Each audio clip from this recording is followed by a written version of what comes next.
Welcome again in the next class of BSc Part second zoology paper second.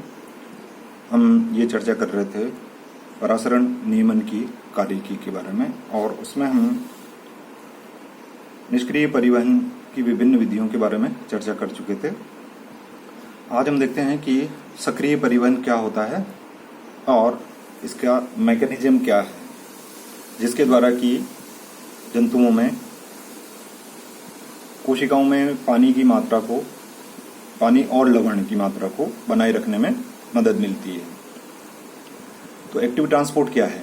जिस प्रकार से passive transport में हमने बताया था कि दो चीजें ध्यान रखनी है कि पैसिव ट्रांसपोर्ट जो है वो हमेशा टुवर्ड्स कंसंट्रेशन ग्रेडियंट होता है, और दूसरा ऊर्जा की आवश्यकता वहां पर नहीं होती है। इसके विपरीत एक्टिव ट्रांसपोर्ट हमेशा कंसंट्रेशन ग्रेडियंट के विपरीत दिशा में होता है। यहाँ पर आप इस डायग्राम को देख सकते हैं कि इसमें ये एक बॉल को ऊपर की ओर ले जाने का प्रयास किया जा रहा है, तो इसमें हमें ऊर्जा लगानी पड़ेगी, ठीक है। और अगर इसको इधर से इधर ले जाना होता तो कोई ऊर्जा नहीं लगानी पड़ती, क्योंकि ये सांद्रता प्रवणता की दिशा में चल रहा है। ये एक चित्रीय निरूपण है, लेकिन ये इसको बहुत अच्छे ढंग से समझा सकता है कि एक्टिव ट्रांसपोर्ट में सांद्रता प्रवणता की क्या होती है। ये हमने कल चर्चा की थी, दिशा के विपरीत दिशा में होता है, यानी कम सांद्रता से अधिक सांद्रता की ओर इसका गमन होगा, और उसके कारण से ऊर्जा की आवश्यकता वहां पर होगी। और कोशिकाओं के लिए ऊर्जा जो है वो कहाँ से मिलती है हमें? जो हमारी एनर्जी करेंसी है वो है एटीपी, जो कि उपापचय से जनरेट वहां पर होती है। तो होता क्या है कि कोशिका जिस माध्यम में रहती है उसमें बहुत सारे मॉलिक्यूल्स, आयंस वगैरह जो हैं वो होते हैं, लेकिन जरूरी नहीं है कि इसमें से बहुत सारे जो उपयोगी आयंस हैं उनकी सांद्रता बाहर अधिक हो। अगर बाहर अधिक होती है तो वो आसानी से पैसिव ट्रांसपोर्ट के थ्रू हमें इसके अंदर आ सकती है, जो हमने डिफरेंट मेथड्स जो है वो वहां पर देखी थी। तो क्या होगा कि अगर बाहर अधिक होती है तो जो फैसिलिटेड डिफ्यूजन बताया था मैंने आपको कि आयन सुकरण विसरण, उसके द्वारा ये आसानी से अंदर की ओर आ सकता है, या जैसे हम इसको कहेंगे इलेक्ट्रोकेमिकल ग्रेडियंट, विद्युत रासायनिक प्रवणता की विभव के अंतर के कारण से कोशिका में प्रवेश कर जाते हैं। लेकिन प्राय ऐसा होता नहीं है कि कोशिका के लिए आवश्यक अणु और आयन जो हैं वो कोशिका के बाहर बहुत अधिक मात्रा में हों।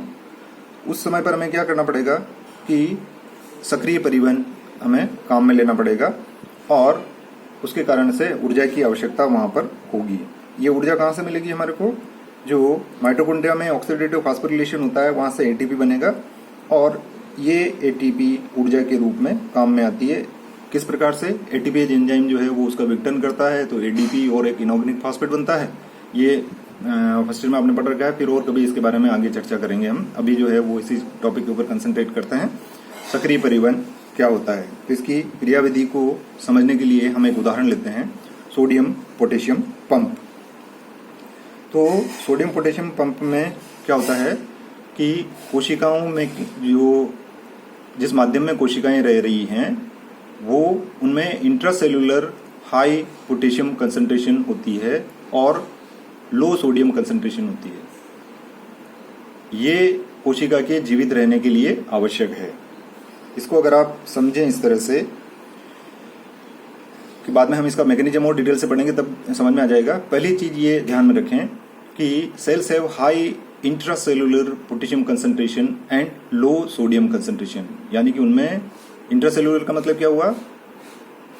कोशिका के भीतर पोटेशियम की कंसंट्रेशन ज्यादा है और सोडियम की कंसंट्रेशन कम है। तो सेल्युलर के प्लस जो है वो हाई होगा, पोटेशियम के कारण से होने वाला चार्ज जो है वो हाई होता है। ये क्यों जरूरी है? क्योंकि आपका जो ग्लाइकोलिसिस होता है, पाइरुवेट काइनेज, ये पोटेशियम आयन के ऊपर डिपेंड करता है, और इसके कारण से ये प्रोटीन के बायोसिंथेसिस में भी मदद करता है। तो सोडियम और पोटेशियम का ग्रेडियंट प्लाज्मा मेम्ब्रेन के साथ में जरूरी होता है। किसमें? आपके नर्व इंपल्स के प्रोपोगेशन में। ये भी एक चैप्टर है हमारा, वहां पर इसके बारे में हम आगे डिटेल से बात करेंगे। तो सोडियम पोटेशियम पंप करता क्या है कि sodium potassium pump is responsible for maintenance of high potassium and low sodium concentration in cell. ये कोशिका में पोटेशियम की मात्रा को अधिक और सोडियम की मात्रा को कम करके और बनाए रखता है। अब हमने ये कहा है कि ऊर्जा की आवश्यकता होगी और एटीपेज जो एंजाइम है वो एटीपी का विघटन करता है। तो इसके लिए एक स्पेसिफिक एंजाइम है जो कि इस पंप से रिलेटेड होता है, इसलिए उसको सोडियम पोटेशियम एटीपेज कहा जाता है। इसका डिटेल स्ट्रक्चर की बात अगर हम करें तो इसमें दो अल्फा और 2 बीटा सब यूनिट्स होती है। एंजाइम के बारे में बात करेंगे तब भी हम वहां पर इसको डिटेल से पढ़ेंगे। इसको AB2 से रिप्रेजेंट किया जाता है। तो ये करता क्या है कि सोडियम पोटेशियम पंप जो है वो 3 सोडियम आयन को सेल से बाहर ले जाता है और उसके साथ में 2 पोटेशियम आयन जो हैं वो अंदर की ओर आते हैं। ये किस प्रकार का हो गया आपका सिम्पोर्ट टाइप का जो है वो ट्रांसपोर्टेशन जो है वो हो जाता है। इसके बारे में भी बाद में हम चर्चा करेंगे। यहाँ बेसिकली एक चीज जो ध्यान में रखने की है आपके लिए वो ये है कि सोडियम पोटेशियम एटीपेज क्या करता है, ये 3 सोडियम आयन को कोशिका से बाहर निकालता है और इसके बदले में क्या आता है अंदर, 2 सोडियम आयन जो हैं वो अंदर की ओर आ जाते हैं। इसको ये डायग्रामेटिकली एक इक्वेशन के रूप में हम यहाँ बता सकते हैं कि 3 sodium in plus 2K out plus ATP। इसकी वजह से क्या होगा, 3 सोडियम जो है वो बाहर आ जाएंगे और 2 पोटेशियम अंदर की ओर आएंगे और जो ATP थी हमारी, ये ATP ADP और इनऑर्गेनिक फॉस्फेट में कन्वर्ट हो जाएगी। ओके, इसका मैकेनिज्म अगर हम देखें यहाँ पर तो किस प्रकार से ये होता है, तो सोडियम की कंसंट्रेशन बाहर एक्स्ट्रासेलुलर फ्लूइड में हाई है और पोटेशियम की कंसंट्रेशन यहाँ पर जो है वो लो है। और ये सोडियम पोटेशियम पंप है, इसको देखिए आप यहाँ पर, ये वो चैनल है जिससे होकर के और वो अंदर की ओर आ रहा है। ये साइटोप्लाज्म है और ये एक्स्ट्रासेलुलर फ्लूइड है। तो एक्स्ट्रासेलुलर फ्लूइड में सोडियम की कंसंट्रेशन हाई है और पोटेशियम की कंसंट्रेशन लो है, जबकि अंदर की ओर सोडियम की कंसंट्रेशन लो होगी और पोटेशियम की कंसंट्रेशन हाई होगी, जैसा कि मैंने पहले वहां पर आपको ये बताया था। तो इसमें क्या होगा कि जो साइटोप्लाज्मिक सोडियम आयन है ये सोडियम पोटेशियम पंप के थ्रू बाइंड हो जाता है और दूसरी स्टेप में sodium binding stimulate phosphorylation by ATP। जैसे हमने ये कहा था कि ATP का उपयोग जो है वो वहां पर होता है। तो आप यहाँ पर देख रहे हैं कि ये 3 सोडियम आयन जो हैं वो आकर के और यहाँ पर जुड़ गए हैं, इसके अंदर जुड़ गए हैं ये, और उसके कारण से जो इसमें एटीपेज है ये, और एटीपेज क्या करेगा, जैसे ही ये तीनों आकर के इसके साथ में जुड़ते हैं तो ये ATP का डिसोसिएशन कर देता है, ठीक है। और उसके कारण से क्या होगा कि पोटेशियम आयन जो हैं वो मुक्त हो जाते हैं और सोडियम साइट जो है वो वापस रिसेप्टिव हो जाती है, ठीक है। Then in 4th phase this phosphorylation causes the protein to change its conformation and expelling sodium ion to the outside. और उसके कारण से वो जो 3 सोडियम आयन हैं, ये सोडियम आयन जो हैं वो बाहर की ओर चले जाते हैं और ये 2 पोटेशियम आयन जो हैं वो हमें यहाँ पर अंदर की ओर मिले हैं। देन जो आपका फॉस्फेट का जो लॉस हुआ है, loss of phosphate restore the proteins original conformation. तो प्रोटीन जो है वो अपनी वापस पुरानी वाली स्थिति के अंदर आ जाती है, जहां पर कि 2 इसकी पोटेशियम साइट है और 3 जो है वो आपकी सोडियम की साइट है। तो इस पुरानी स्थिति में आने के बाद में क्या होगा कि ये बाहर की तरफ खुलेगा और जो एक्स्ट्रा सेलुलर पोटेशियम है वो प्रोटीन के साथ में बाइंड हो जाते हैं और ये उस फॉस्फेट ग्रुप को यहाँ से वापस रिलीज करवा देते हैं। इस तरह से ये क्रिया लगातार चलती रहती है। ये जो पूरी क्रिया है इसको हम 3 बिंदुओं के अंदर समझ सकते हैं कि 3 सोडियम आयन और 1 ATP का अणु जो सोडियम पोटेशियम एटीपेज है उसके स्पेसिफिक साइट पर लगे हुए होते हैं, ठीक है। एटीपेज एंजाइम जो है वो क्या करेगा, एटीपी का डिसोसिएशन करेगा। यहाँ पर देखिए आप इसको, ये वाला एटीपी का डिसोसिएशन करता है, जिसके कारण से एडीपी और इनऑर्गेनिक फॉस्फेट जो है वो बनेगा। फॉस्फेट जो है वो एटीपेज के साथ जुड़ जाता है। जो आपका फॉस्फेट है वो हमने बताया है यहाँ पर कि ये एटीपी है, इसका फॉस्फेट जो है वो ये सोडियम पोटेशियम एटीपेज के साथ जुड़ जाएगा और एडीपी जो है वो रिलीज हो जाती है हमारे मेटाबॉलिक पूल में, जिसके साथ में वापस फॉस्फेट जोड़ करके और एटीपी का निर्माण जो है वो किया जाएगा। अब सेकेंड पेज देखिए आप यहाँ पर कि फॉस्फेट जो है वो एटीपेज के साथ जुड़ने की क्रिया से एटीपेज का क्या हो गया, फॉस्फोरिलेशन हो गया। किसी भी चीज के साथ में अगर फॉस्फेट ग्रुप जुड़ रहा है तो उसका फॉस्फोरिलेशन होता है, जिसके कारण से इस एंजाइम में कन्फर्मेशनल चेंजेज जो हैं वो होते हैं। ये बीच वाले जो दो डायग्राम हैं इसमें मैंने आपको बताया था कि इसमें कन्फर्मेशनल चेंज हो जाते हैं। अब इस कन्फर्मेशनल चेंज होने के कारण से क्या होगा कि जो 3 सोडियम आयन इसके साथ जुड़े हुए हैं, ये 3 सोडियम आयन कोशिका से बाहर निकाल दिए जाते हैं और इसी दौरान जो 2 सोडियम आयन इसके साथ जुड़े हुए हैं, ये 2 सोडियम आयन जो हैं वो कोशिका के अंदर ले लिए जाते हैं। तो इस क्रिया के फलस्वरूप एंजाइम वाहक जो है वो वापस अपनी पुरानी स्थिति के अंदर आ जाता है, जहां पर कि सोडियम की जो बाइंडिंग साइट है वो अब फ्री हो गई है। यहाँ पर सोडियम की बाइंडिंग साइट जो है वो फ्री हो जाती है। तो इसका काम क्या है इसका कि सक्रिय परिवहन पंप जो क्रिया का उपयोग जो है वो कोशिका कला के पार उच्च विद्युत रासायनिक विभव बनाने के लिए किया जाता है। तो इसके साथ में ऊर्जा का स्रोत भी उपलब्ध हो जाता है और इसका उपयोग आयनों के परिवहन के लिए किया जाता है। तो कोशिका में एक पदार्थ के कोशिका झिल्ली से आर पार अभिगमन के लिए केवल एक ही तंत्र नहीं है, एक से अधिक प्रकार के तंत्र जो हैं वो सक्रिय रहते हैं। जैसे उदाहरण के लिए अगर हम देखें तो ग्लूकोज और अमीनो अम्लों का जो एक्टिव ट्रांसपोर्ट है ये भी सोडियम पोटेशियम पंप के साथ में होता है। इसलिए ऐसे ट्रांसपोर्ट को जिसमें कि एक समय पर एक क्रिया न होकर के उसके साथ में कोई और दूसरे पदार्थ का भी ट्रांसपोर्ट हो रहा है, उसको को ट्रांसपोर्ट जो है वो कहा जाता है। और ये सह परिवहन की क्रिया जो है वो कहाँ होती है आपकी, ग्लूकोज कहाँ एब्जॉर्ब करेंगे हम, नेक्स्ट जो चैप्टर है हमारा डाइजेशन, वहां पर हम बात इसके बारे में बाद में पढ़ेंगे कि इंटेस्टाइन में जो इंटेस्टाइनल एपिथेलियल सेल्स हैं वहां पर वो इसके साथ साथ ग्लूकोज का भी वो ट्रांसपोर्टेशन जो है वो इसके साथ किया जाता है। ओके, इस क्रिया को कुछ कारक जो हैं वो प्रभावित करते हैं, वो है ओबीएन। ये सोडियम पोटेशियम पंप को इनहिबिट करता है, एक स्टेरॉइड है और इसके कारण से ये एक पॉइजन का काम करता है। कि हमने कहा कि सोडियम पोटेशियम पंप की एक्टिविटी कोशिका के लिए बहुत आवश्यक जो है वो होती है। ठीक है, तो सोडियम पोटेशियम के साथ में ग्लूकोज का भी जो परिवहन है वो होता है। इस तरह से ये एक्टिव ट्रांसपोर्ट की क्रिया होती है। अब ट्रांसपोर्ट की जो समरी है उसको हम इस तरह से बता सकते हैं कि अब तक हमने जो पढ़ा है उसमें एक तो सिंपल डिफ्यूजन हो गया आपका, जिसमें कि पदार्थ के अणुओं का अपनी अधिक सांद्रता से कम सांद्रता की ओर जा रहा है। ये लिपिड में सोल्यूबल होते हैं, जिसके कारण से ये इसके आसानी से इसके पार जा सकता है। दूसरा हमने कहा था कि फैसिलिटेड डिफ्यूजन, जो कि कैरियर मीडिएटेड होगा और इसमें भी ऊर्जा की आवश्यकता यहाँ पर नहीं होगी कि ये इसके साथ जुड़ेगा, फ्लिप फ्लॉप मूवमेंट होगा, कल बताया था मैंने आपको ये, और ये बाहर की तरफ आ जाएगा।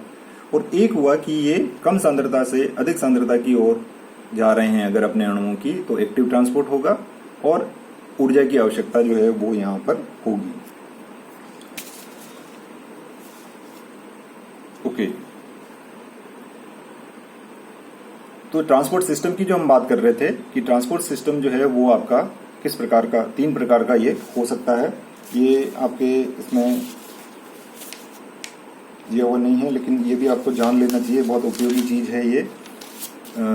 एक तो होता है यूनिपोर्ट सिस्टम, जिसमें कि एक सिंगल मॉलिक्यूल ही ट्रांसपोर्ट होगा, जैसे कि आपके आरबीसी के अंदर ग्लूकोज जो है वो उनके अंदर लिया जाता है। दूसरा होता है सिम्पोर्ट। सिम्पोर्ट में क्या होगा कि 2 अलग अलग प्रकार के मॉलिक्यूल जो हैं वो the simultaneous transport of 2 different molecule in the same direction. For example transport of sodium and glucose, इसको सोडियम पोटेशियम पंप से कंफ्यूज मत करना। जैसा हमने ये कहा था कि इंटेस्टाइनल म्यूकोसल सेल्स हैं वहाँ पर ये होता है, जिसमें कि सोडियम के साथ साथ ग्लूकोज का भी ट्रांसपोर्ट होता है, लेकिन वो एक ही सेम डायरेक्शन के अंदर होगा। दूसरा होता है एंटीपोड सिस्टम। ये दो मॉलिक्यूल जो हैं वो अपोजिट डायरेक्शन के अंदर जाते हैं। फॉर एग्जांपल क्लोरीन और बाइकार्बोनेट, इसको हम वहाँ पर क्लोराइड शिफ्ट के नाम से जानते हैं, और जब हम रेस्पिरेशन पढ़ेंगे तब वहाँ पर आपको इसके बारे में डिटेल से बात करेंगे, इसलिए आप ध्यान रखना वहाँ पर ये क्लोराइड शिफ्ट हैमबर्गर फिनोमेना वगैरह जो है वो वहाँ पर। तो ये 3 सिस्टम है इसके अंदर, यूनिपोर्ट, सिम्पोर्ट और एंटीपोर्ट। ओके, ऑस्मोसिस का हम डिटेल में बात कर चुके हैं, इसलिए इसके बारे में ये मेरे को आपको दिखाना था, इस वजह से मैं इसके ऊपर लेकर के आया था। दूसरा जो प्रकार है बल्क ट्रांसपोर्ट, बताया था मैंने आपको कि किस प्रकार से कोशिकाएं, अब तक हमने जो ट्रांसपोर्ट के प्रकार पढ़े हैं उसमें क्या हो रहा था कि बहुत कम मात्रा में और धीरे धीरे पदार्थ जो है वो कोशिका के आर पार आ जा रहे हैं। लेकिन कोशिकाएं जब बल्क में ट्रांसपोर्ट करती है, बल्क का मतलब बड़ी मात्रा में एक साथ जब ट्रांसपोर्ट होता है, तब क्या होगा कि 2 विधियां हैं, एंडोसाइटोसिस और एक्सोसाइटोसिस।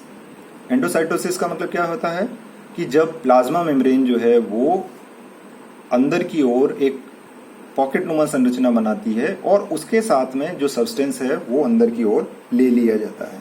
ठीक है, जैसे कि कोशिका जो है वो किसी चीज को निगल रही होती है, तो उसके कारण से वेसिकल्स जो हैं वो बनते हैं।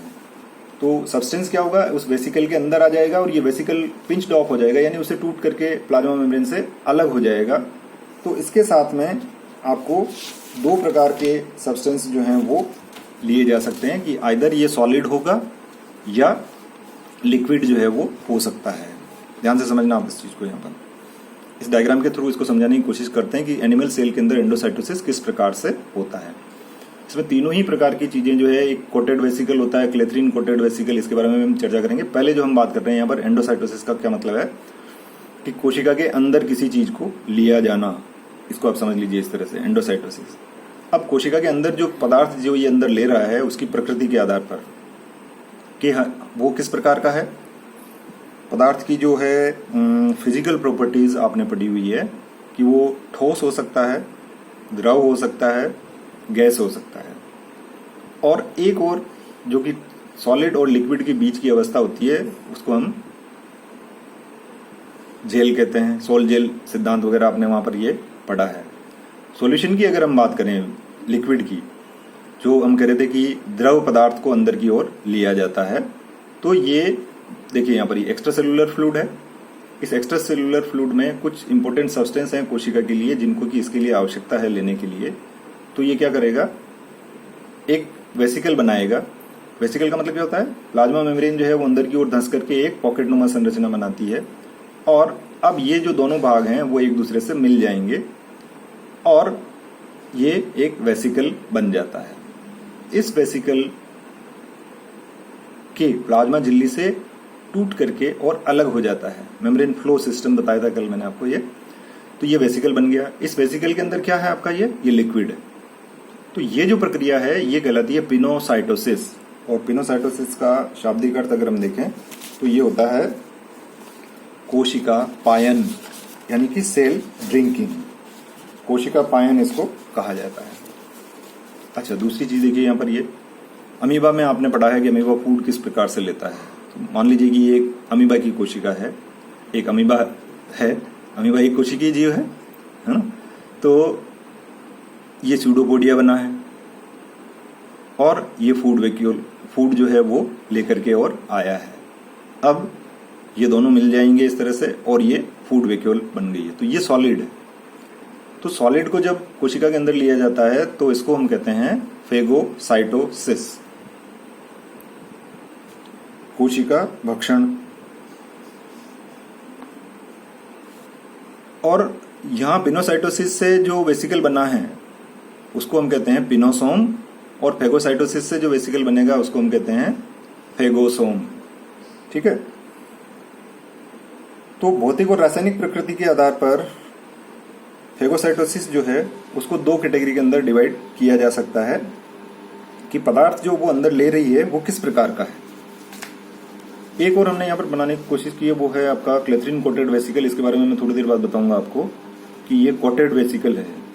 कोटेड वेसिकल का मतलब क्या हुआ है, ये कोटेड पिट अलग प्रकार का होगा ये यहाँ पर, और ये रिसेप्टर मीडिएटेड एंडोसाइटोसिस होगा। क्या होगा कि इसके ऊपर कुछ क्लेथरिन मॉलिक्यूल्स जो हैं वो लगे हुए रहते हैं, तो इसको हम क्लेथरिन कोटेड वेसिकल कहते हैं। ये कोट प्रोटीन है, ये कोटेड पिट है। तो ऐसे सब्सटेंस जो हैं इन वेसिकल्स के साथ में रिसेप्टर पर आकर के जुड़ गए हैं और फिर वेसिकल का फॉर्मेशन होगा, इनको हम कोटेड वेसिकल्स जो हैं वो कहते हैं। ओके, तो एंडोसाइटोसिस की बात करें हम इसके अंदर कि ये एग्जाम में आए हुए क्वेश्चन है, आप इंपॉर्टेंस इसकी समझे। अब जो मैं बताने जा रहा हूं कि फेगोसाइटोसिस जो है वो दो प्रकार का हो सकता है, पदार्थ की रासायनिक प्रकृति के, फिजिकल और केमिकल नेचर के आधार पर। एक होता है कोलाइडोपेक्सी। इसके अंदर क्या होगा, सॉल्यूशन का बताया था मैंने आपको कि सॉल्यूशन जो है वो 3 प्रकार के होते हैं, विलयन 3 प्रकार के होते हैं। वास्तविक विलयन, ट्रू सॉल्यूशन, एक होता है सस्पेंशन। ट्रू सॉल्यूशन का मतलब क्या हुआ, जैसे आपने पानी में शक्कर घोल दी तो वो पूरी तरह से उसके अंदर घुल गई है। दूसरा आता है आपका सस्पेंशन। सस्पेंशन निष्पन्न कहते हैं इसको। तो सस्पेंशन में क्या होगा, जैसे चॉक पाउडर को आपने पानी में घोलने का प्रयास किया, उसको हिलाते हैं जब तक तो पूरी तरह से बैठा रहता है, उसके अंदर घूमता रहता है, लेकिन उसको थोड़ी देर छोड़ देते हैं तो वो जो सस्पेंडेड मटेरियल है, चॉक पाउडर है, वो नीचे की ओर बैठ जाता है और ऊपर आपका वाटर जो है वो अलग हो जाएगा। एक होता है आपका कोलाइड, जैसे आपका इंक हो गया, मिल्क हो गया। ये इनमें जो बेसिकली डिफरेंस क्या है, देखिए समझिए इस चीज़ को वापस आप, इसके बारे में भी क्वेश्चन पूछे जाते हैं और कंपटीशन एग्जाम्स में भी के लिए भी ये बहुत इंपॉर्टेंट है। इसको आप समझिए कि ये जो सॉल्यूशन की टाइप्स हैं ये किस आधार पर है, विलायक के अणुओं के आकार पर। जब विलायक के अणुओं का आकार, विलेय के अणु है ना, सोल्यूट का विलेय के अणुओं के आकार पर, जब विलेय के अणुओं का आकार छोटा होता है तो वो विलायक में पूरी तरह से डिसॉल्व हो जाता है। जब वो बड़ा होगा तो वो सस्पेंड हो जाएगा। एक इनके बीच की स्थिति होती है जिसमें कि वो न तो पूरी तरह से घुलता है और न वो सस्पेंड होता है, और वो आपका कोलाइड जो है वो कहलाता है। तो ये कहाँ देख सकते हैं हम, इसका इंपॉर्टेंस क्या है कि ये हमारे ल्यूकोसाइट्स, ये क्या होती हैं, इनके बारे में हम जो आपका सर्कुलेशन वाला चैप्टर है वहां पर डिटेल में पढ़ेंगे।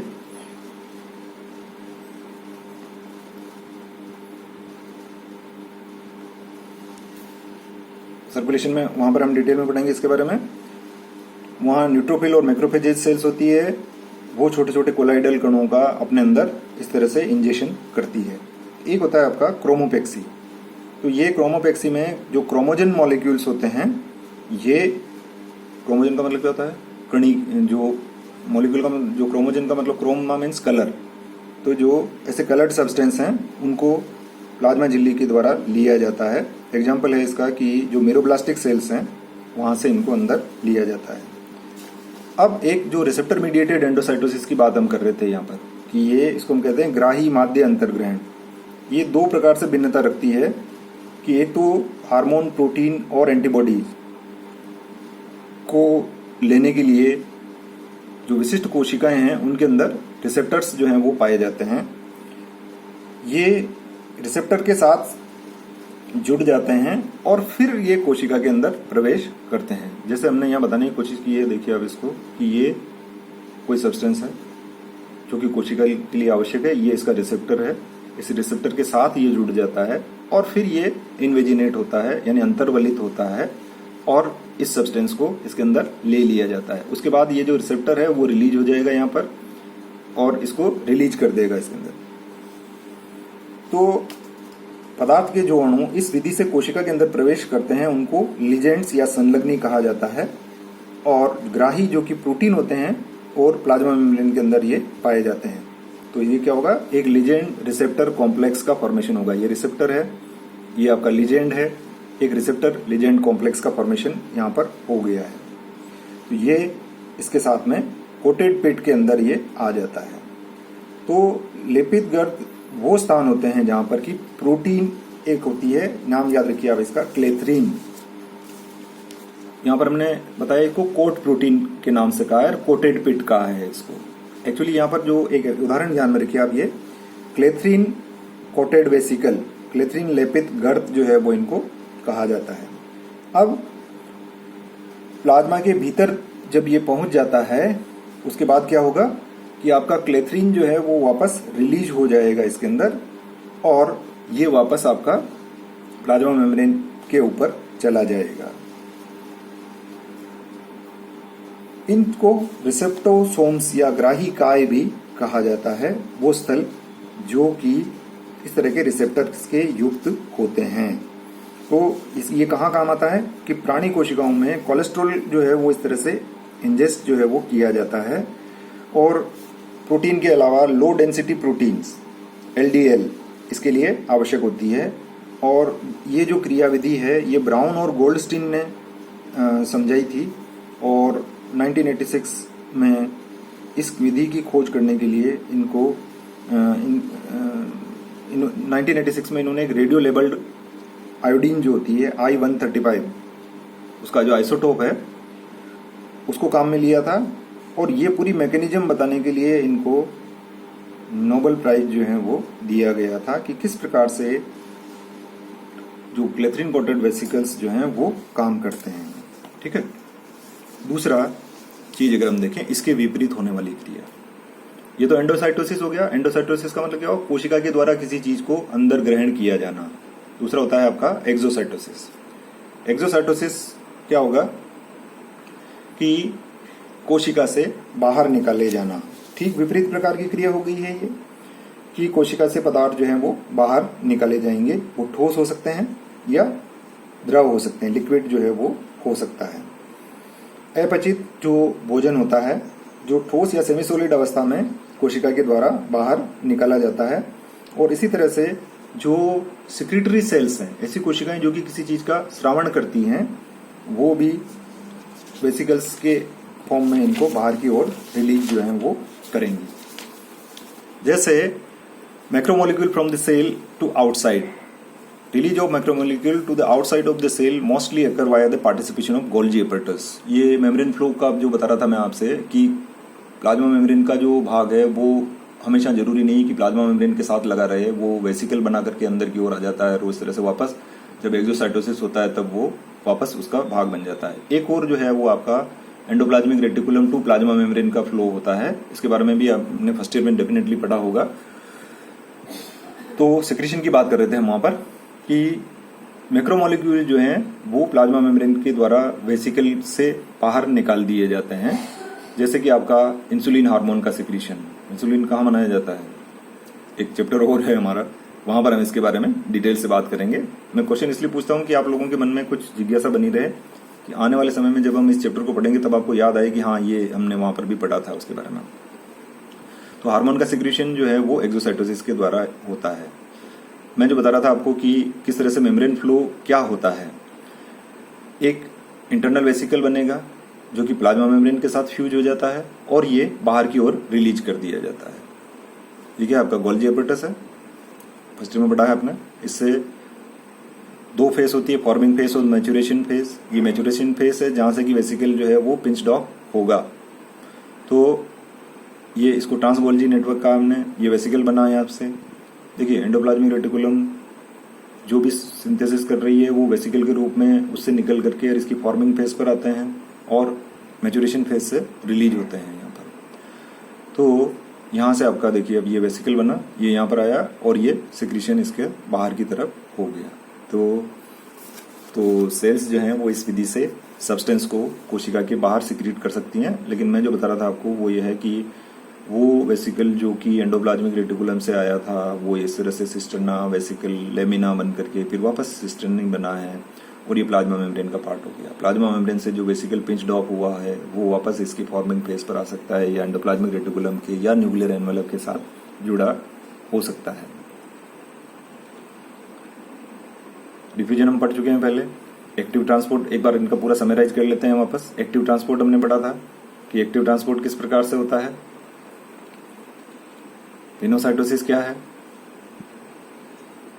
थोड़ी देर पहले बताया था मैंने आपको। ये यहाँ पर इसको और अच्छा एक डायग्रामेटिक प्रेजेंटेशन इसका देने की कोशिश की है। पिनोसाइटोसिस का मतलब क्या हो गया, कोशिका पायन लिक्विड जो है वो कोशिका के अंदर ले रहा है, इसको क्या कहेंगे हम, पिनोसोम। ओके, फिर ये आपका सोडियम पोटेशियम पंप का उपयोग जो है वो इसके अंदर किया जाता है। ये प्रोटीन पंप है। ओके, एक्टिव और पैसिव ट्रांसपोर्ट, इनकी तुलना करें अगर हम, है ना, तो दो चीजें हैं कि एक्टिव ट्रांसपोर्ट जो है वो अगेंस्ट द कंसंट्रेशन ग्रेडियंट होगा और जो पैसिव ट्रांसपोर्ट है वो कंसंट्रेशन ग्रेडियंट की ओर होता है। तो आप देख रहे हैं कि ढलान की ओर जब आप आ रहे हैं तो आपको ऊर्जा नीचे आने के लिए खर्च नहीं करनी है, लेकिन जब आप ऊपर की ओर चढ़ते हैं तब आपको ऊर्जा खर्च करने की आवश्यकता होगी। पिनोसाइटोसिस हो गया एक्टिव ट्रांसपोर्ट। ये मैंने आपको डिटेल में पढ़ा दिया। एक बार मैं इसको आपको वापस रिवाइज कर रहा था यहाँ पर कि किस तरह से ये जो हमने पढ़ा है पूरा कल और आज में, वो ये प्रक्रिया जो है वो हमारी यहाँ पर है। ठीक है, कोई क्वेश्चन हो तो आप व्हाट्सएप ग्रुप के ऊपर भेज देना मुझे, या मेरे कॉन्टैक्ट नंबर व्हाट्सएप ग्रुप में है, तो वहाँ से आप डायरेक्ट क्वेश्चन जो है वो पूछ सकते हैं। Thank you very much.